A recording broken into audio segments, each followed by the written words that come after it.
want to talk a little bit about trends.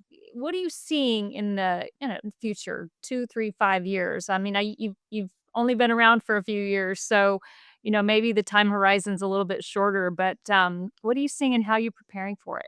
I think there's a few things I would say we are seeing in trends. I mean, obviously Western, like we just said, is a continual trend, and I think it's gonna continue to grow. And therefore denim is gonna continue to be a big thing. Vintage style is continuing to grow and I think is very cool. But as it pertains to those things, I think one of the things that we're seeing, and it's interesting with all of the tariffs and all of that kind of stuff going on, is there's twofold. One is there's a push for less fast fashion, more buy quality, buy stuff that lasts.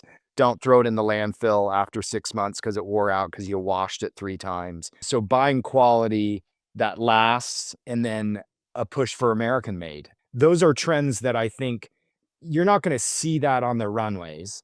You know what I mean? You're not going to see it in the big fashion magazines, but on the day to day when you talk to people, there's definitely a sentiment of let's try to support local, support American made if you can.